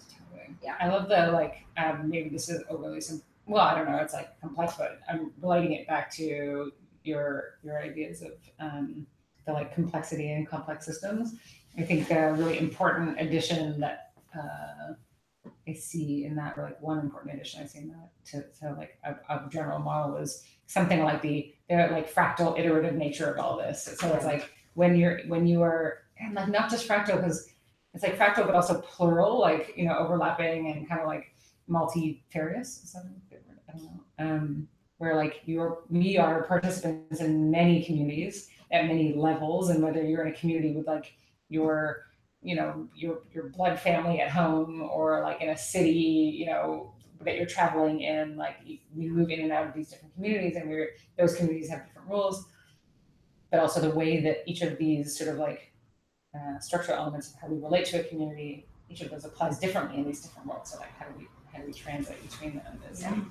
We sort of have that right now, but not in as complex a way as I think we're moving towards, in the sense that we have these different kinds of relationships already that we have to try and merge together into our identity. So, you know, we might be an employee and there's an employer. We might be a resident and there's a community. We might be a son and a father. We might, there's a whole notion of, and they may or may not be sort of nested in the sense of, hierarchical in some sense, but they certainly act in relation to each other. So there's different rule sets that apply in relation to each other. So there's already some baseline that we can work from. Now the question is, like, moving towards a situation where some of these, formally monolithic relationships, like I have a job and it is with my employer, and I am a employee, and that's the only a Canadian, exactly, and a Christian, exactly. Like, I think these are the sorts of things that now we get to play more games with, but also recognize that these are frameworks and rule sets that we need to be more open about, for the sake of the 1 in 100 people on this earth that are currently, a displaced person, right? And they may or may not have the ability to rely upon a single nation state for their protection or for their rights or responsibilities or obligations, or just the freedom to have a job and be able to save money and own property and interact with people is fundamentally under threat when these sort of basic things are not provided under the current system. So we're going to see this evolution, and I think we're going from a place which isn't entirely foreign to this notion of multifarious or sort of multinodal, various. Multifaceted. Yeah. Word. I like multivariate, maybe. We're all actors within many different contexts, and those contexts have varying degrees of consent and clarity. I would say, in some of which we have decision-making power, we have agency, and some of which we're actors that just play whatever game that we're being told to play. I actually really think that a lot of times games are a negation of ethics, because you can kind of proxy your agency to the game, and not the game rules are this, so it's okay if I play the game. Yeah, prisoner's dilemma. But there's no one set of rules. That's the way the game is fun. In an ideal, or I think ideal scenario, you can opt in and out of the game. It's an infinite game. There's you many have nested choice. labyrinthine games. Yeah, but labyrinthine games and infinite games are different. Labyrinthian games have a solution, and infinite, and this is the basic principle of game theory. The minute if you have the incentives change, right? If you have two infinite players in an infinite game, or if you have two finite players in a finite game, what they do to each other is different. If you have a finite game, you have the prisoner's dilemma, because it's zero sum. Depending on the type of game. I win, I lose, Right. you lose, I win. It's like there's only one set of, do you want to come in? There's only one set of interactions, play with us, of interactions, of responses, of any of these things. And at the end of the day, there's always going to be a winner and a loser. And so the only way it works, like if you have one person playing a finite game and one person playing an infinite game, it's a completely different set of incentive structures. So you have to have infinite players in an infinite game if you want any of this to work. And then there's something else that was said about refugees and host nations and economic opportunity. Oh, the other interesting thing is that what we're building also provides former host nations with the ability to have more meaningful information about people that they would have never otherwise known. And when you say former host nation? So when you're a refugee, you may never have a host nation, but maybe you want to get a job in a certain country. So maybe you can prove that you're a good person through the people in the refugee camps verifying your identity. Yeah. And saying that this is the kind of person that you've been, and simultaneously you can also take you can do some education programs, and you can say, well, I may not have my high school or college diploma, but I've proven that I have a level of competency that will allow me to successfully have gainful employment in your country before I come in, and I've trained to do that. Is a host nation like an actual traditional nation that a refugee stayed in? No, a host nation would be a nation who is hosting a refugee, whether for the extent of a lifetime or whether for a very short period. One where they may not have citizenship. It may be a situation where you have a citizenship that's like a form of a visa, where some people may be able to stay there for. Am I in a host nation because I have a green card? Yeah, you're in a host nation if you have a green card. I have a passport. Yeah. So I am an American citizen. The difference between citizenship and hosting is the difference between being a guest in someone's home and owning a house. It's like when you're a guest in someone's home, you have a situation where you're saying I need to take care of your house and be super good to this place and be on my best behavior and contribute and all these other things because thank you for hosting me. Yeah. And when you own a house, you're like, okay, well, this is my house or this is my property. I have a different set of rights, and so I think that's actually. yeah. In some ways, there's more obligations. But And there should be at least. There should be. But is that the right analogy though? Because if you are No, it's not. if you're in a host country, The incentives are wrong. That's why I think nation states are broken. But I'm just trying to communicate it in terms that people can understand. But I guess if you're in a host country and you're there for a significant period of time, then you can stay and become a citizen. in most instances. Well, that's not like the situation here at the embassy, where you can come and stay as a guest, and if you stay long enough and we don't ask you to leave, you don't leave, but you can invite to become a citizen. Yeah. Or resident. Yeah. I mean, I don't know. I think, we've got stuff flying around here, right? Like, the new deputy mayor for London, they're looking at this question of, and I think it's happening in the UK. Well, London citizenship. Yeah. As opposed to citizenship of Britain, as opposed to citizenship of the EU. No, some people are talking about. And they might be in parallel. They might apply to both, right? You might be Yeah. able to be a citizen of London and Britain and of the EU. Yeah. What about now? But people who are not citizens of London can only be citizens of Britain. Yeah. I mean, everything's up in the air, and I hope it is still. There's a little bit of that. But the one thing that is going on, is that people like Citizens of the world. people who are coming to the UK, they're trying to encourage them to go through citizenship. Good. Process. Yeah. So effectively, like induct you, into the country. There's a whole test. Yeah. Well, that's like there's some silly tests that go on at the minute, like ask you a certain number of questions to let you in. But there's also a whole process to try and induct people to understand what it means to basically be British. Okay. But so I don't know. I mean, yeah. So what does it mean then? Did you work on the Brixton Pound? Did you say? No. I know about it. Somebody I didn't work on it. He lives in Brixton. Lives in I Brixton. live in Brixton. He's working on a cool project in Hackney. Yeah. Hackney, best named place, by the way. Did you? So what would? Imagine that people who are citizens of the Crown. We're subjects, by the way. Subjects, my bad. I just can't really ever go back from my revolution. I'm sorry. It's so ingrained in me how it is now. But at any rate, let us say that there's a person who was born and bred in Brixton, okay, and still lives there. Yeah. Now let us say that they also would like to form a autonomous organization with 2,000 of their closest friends in the neighborhood. Massive. And they would like to. Autonomous in what sense? Like a business organization, or autonomous from? Let's unpack that right now. In the sense of this this word, so something's been coming up that I asked Tony to talk about, and it's one of the things that is a thread in the invitation tonight, which is this idea of sovereign organizations, not sovereign states, but sovereign other entities.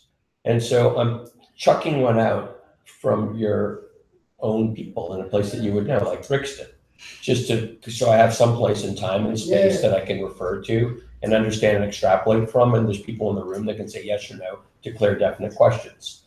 And then, so I'm wondering, let us say that those people wanted to form an organization, I'll take the word autonomous out, that had the properties of a sovereign entity, let's say had its own currency. Some of the properties of sovereign entities that I usually relate are, well, an ability to defend itself, like maybe the right to exercise some kind of defense of its boundaries, and roles and obligations where people can make decisions within it for, that can be material decisions for its existence, like whether it will go out of existence or whether it will merge with another entity or change its nature.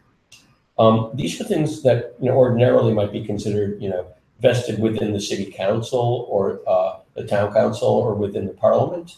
But let's say that they wanted to take back some of those rights or take them for the first time and exercise them through an entity of their own, a neighborhood association. And then where I'm heading after that is an association of people who love Brixton, many of whom are in Brixton, but some of whom are in Cambridge, Mass, or some of whom are in Uganda, some of whom are in Canada. Is the question about how they would exercise that autonomy? Yeah, my question is well, I love a good how, but I was wondering also what? Is there some way in which a sovereignty or any of the indicia of sovereignty could be associated with it, imbued or part of an organization people just decided to make one day, but there wasn't, say a state with a navy? What do you reckon, Tony? A DAO. What's the word? DAO, A DAO. a decentralized Oh. autonomous organization. So they're organizations that are incorporated on the blockchain. Essentially, what we think about as the future of sovereign territory is incorporated as a series of DAOs. So they're all organizations that have no locality other than the blockchain, and they're aggregated based on values, principle, and purpose. And so instead of the idea of saying you're, live in a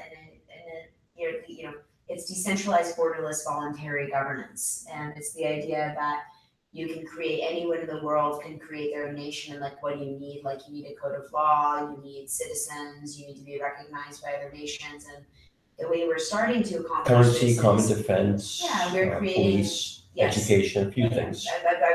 There's a whole train of things that we could go down of what you need, but. Which I think it's interesting because some I think are, it's like, fundamentally essential when I say to some semantic notion of sovereignty versus just a more variable notion of autonomy. I mean, if we're saying sovereignty is some black and white thing, you either have it or you don't. There's sort of maybe a set of things that we say we can define as essential, and some things are more essential to just greater levels of autonomy, maybe. Yeah, good point. Because it's certainly, once you start going beyond notions of sovereignty being attached to geographic land or geography, then maybe the notion of defense of physical is less important than the defense of digital. That's why I said common defense. Right, so common defense of the outer perimeter of our network. Exactly. There we go. So this, or the inner perimeter. And there could be any coalition that decides that they're defending that. I also. And incidentally, Tony, I did kind of postulate deliberately a place, something that started with people that were together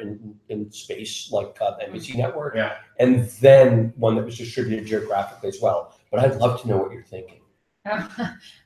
Well, so I really love the DAO vision, and I think at the moment it is held in this sort of abstract space that doesn't quite yet connect. I mean, this is the whole point of living in the times we live in, is to build these bridges, right? But I think that the opposite part of sovereignty, which is the world we live in now, which I think is some of the objections that you were bringing to the conversation earlier, are that sort of by definition, the state, whether you like it or not, claims to have a monopoly on your security and the provision of certain rights and freedoms and resources and a resultant obligation that you may owe to the state, for example, with citizenship is a quid jury pro quo on some duty, level, military duty, any number of duties. Which is not to say that I disagree with the DAO concept. I don't at all. I really love that, and I think even as we get really sort of decentralized and networked in a way where your value neighbor and your collaboration neighbor isn't your physical neighbor, or isn't necessarily your physical neighbor. We are still embodied beings for now. So the idea that somebody could come and shoot you or stab you or rob your house or something like that doesn't go away. Marketplace options. Yes, but there is an interesting property. There's an interesting property of physical space, which is that, and some science fiction authors have treated this really beautifully with To Like the Lightning, a bunch of us read last year. A massive shout out right now to Ada Palmer, who's this amazing Enlightenment historian that wrote a book 2 years ago that Jesse Kate put us onto, that is very Craig, it wasn't me. Craig Ambrose. It's called To Like the Lightning, and it's one of the best science fiction books out there right now, written by a historian, no less female historian, in the style of Voltaire. The 24th century Voltaire writing for a 25th century audience. And Cory Doctorow's Walk Away. Yes, sweetness. Most compared with the work of Gene Wolfe, who's my favorite. I want to hear more. The Cory Doctorow author. That's been compared to Gene Wolfe's work, which I would highly recommend if you haven't read it. A multiple Hugo winner, just an amazing kind of almost a mix of magical realism. So we're talking about here that's some of the best sci-fi that speaks about post-geographic sovereignty. Yeah, notion of sovereignty, and then back to there are these nice treatments of that, like in To Like the Lightning, there's examples of people from different strats. Strats being kind of like states in a sense. Kind of like states, like crimes being committed in different sort of sovereign areas. So like the notion of physicality and like geographic manifestation in physical space, that doesn't go away. Like we are, until it changes, we are instantiated beings in like a meat space, right? Yeah. So I'm in meat space cushion too. Good. So, but we may still have these, like, we may have smaller bubbles or different ways of defining boundaries or more fluid ways of defining boundaries in physical space. But the need for, on some level, physical security doesn't go away. And that, I think, is this like interesting kind of tie-in with the traditional notions of nation state or traditional notions of sovereignty, even before the nation state, right? Like feudalism or whatever. Like there were more fluid boundaries and borders, but the idea of physical security was not irrelevant. The other piece of this is maybe slightly tangential, but the other piece about physical instantiation, which I think is important, is when you look at the notion of urban, municipalities and like urban physical sharing of space that is happening now, and in spite of all of the one might say virtualization and the information economy, there has been an increasing urbanization, and something about sharing physical space, and this maybe in some respects the scarcity of physical space, but also the potential for commons within a scarcity of physical space, and the increased value of the commons within a scarce environment, creates some notion of filter bubble popping to the extent that we exist within space, and otherwise we might have more targeted, tailored, manipulative algorithms just keeping us within a certain sort of very sort of specific context. And physicality actually can take us out of our bubble in a sense, just by going out on the streets and seeing a protest that you might not otherwise see if you were only on Facebook. So direct point, sorry. Yeah, I mean, I think that this is what the recent talk of metro states has really come out of, is like that we're in this completely different state, I think in every way. Just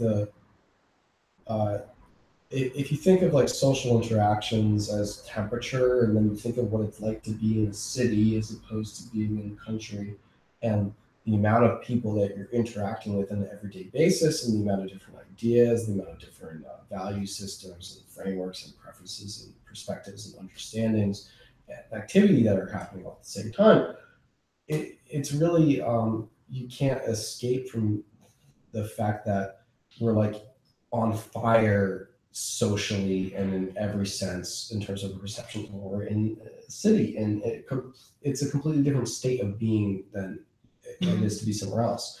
And the divisions metropoli and like the rural parts of this country are actually there, I think, because there's a huge cultural difference and there's a huge experiential difference. And then if you think of, if people unify around culture, and if that's like the way that they align themselves and then form decision-making systems, and they form their cultural systems, and the behaviors emerge from those forms, then I think the perspective of like, what if cities secede from states, what happens then, and why is that something that people are even thinking about? Because we think about things for a reason.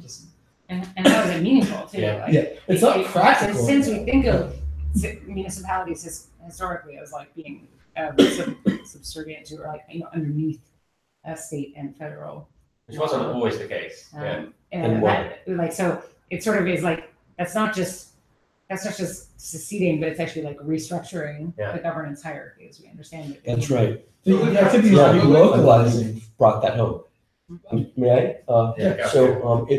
There was something that was happening in the 90s when I started work as a lawyer in a government, and it was the web was bringing, and we moved from Banyan Vines network, which is a great network, but finally we saw the light, and it was TCP/IP, and we felt the blood move through our veins, and it moved through HTTP, and we started slowly to refactor the way that we collected and processed information onto the way of the web. Did it affect the way that you yourself organized as well? Deeply. And so one of the things I was going to say is the first time I was ever in the Media Lab was for what we would now call a meetup, but it was Boston Computer Society group.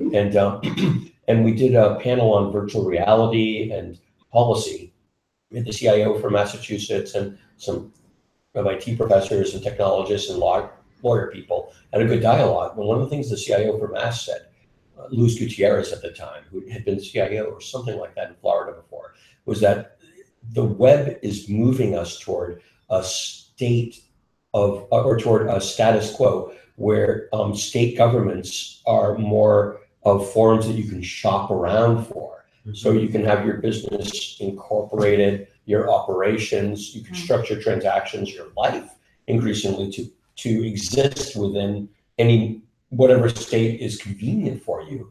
And so we're trying to do their portal and some other stuff to reflect that. Network. Well, Yeah, so sort of like the Delawareization from tax purposes to so many other factors. So now as I'm looking into the future, some 20 years or more, I'm thinking, it looks like we're flipping the pyramid more because of the nature of the web and the modern open internet, so that individuals can finally take their seat again as sovereign, in a sense, like sovereign individuals that together consent to be governed and together form tribes. And so there are these, but now we can see a way where you flip the pyramid and individuals have a great deal of choice for what, if you say governmentally, what precinct they're in, what city they're in, and then what state, and then what federal government. It may be that in the future, it's the municipalities that carry the most power, the ones that touch your body, and that can help you, at least while you're there, with physical security and basic infrastructure, and that the most important and the biggest tax base, the biggest bang for the buck, the most strategically important unit of governance could be the city-state again, like it was some 2,000+ years ago. And then some thin layers of states and federal governments that exist more like, I don't know, platform and infrastructure level to support the city-state. So that's what I'm thinking. I like where you're going with this, and Exactly. I think there's with a lot of nodding of heads around here, and I want to maybe take it one step further and say there's a. Oh my.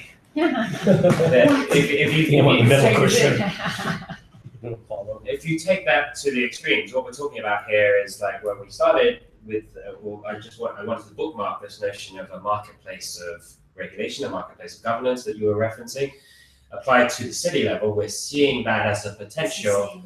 Yeah, what are the more beneficial regulations from, and to attract individuals who have potentially choice or greater choice in this greater market for regulation of regulatory environments. But then how do we also recognize that there are these cultural communities that we're also becoming a part of, and that there's the formal and informal rules that they apply, and that potentially are again multifariant. Multivariate. Well, I was just playing like with the fairies and magical elves. Exactly, but there's hopefully we here have been able to experiment with some of these sort of even more local governance frameworks that people could opt into or out of.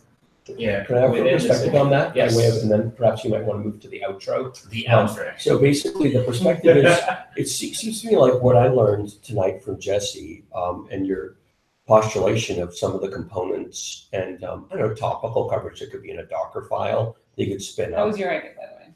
Well, but what I learned about what you would chuck in the Docker file from your experience and judgment, and then what I learned from what Tony said about the dream and the promise of sovereignty and recomposing our nations so that they're more like Red Sox nation. It's a nation of mind, and then also like what and what Timothy was saying in terms of object capabilities, and very much what Steve was talking about in terms of the way you are working with localities to optimize outcomes. Is it made me think about? not least of which, when I was thinking about, let's say I had fucked up on a space station and the thing exploded, that would suck. I know, it's terrible. I frequently take the trash out, but you know. It's while you're taking the trash out. You never know. And so it made me think about the possibility of computational law, computational governance, and be able to put enough of the relevant factors in a way that is discoverable and computable, such that we could maybe be in the future looking at not so much like, I don't know, 13th century rules and prose, for like you were saying, Tony, like the rules that we are almost like suppressed or oppressively governed by, but maybe it's more like when we look at these communities, we're setting parameters and optimization vectors, and we're identifying goals that we're moving toward, so that as the data is coming in and as we're monitoring things, we can measure how close we're getting, and we can sort of,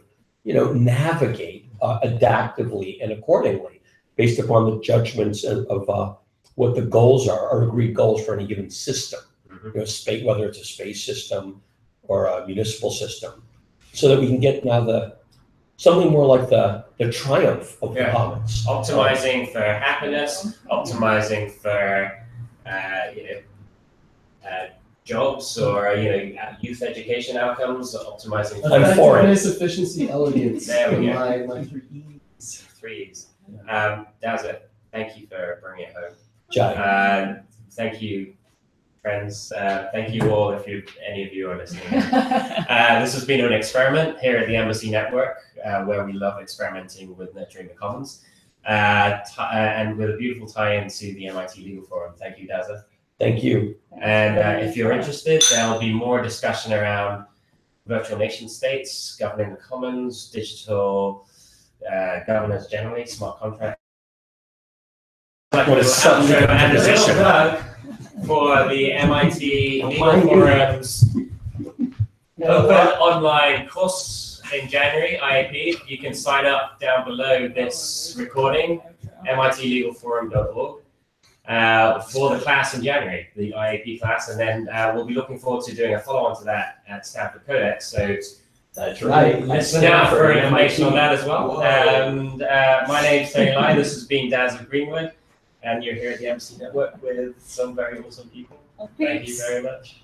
Thank you. Thanks, humans. That was great. Bye.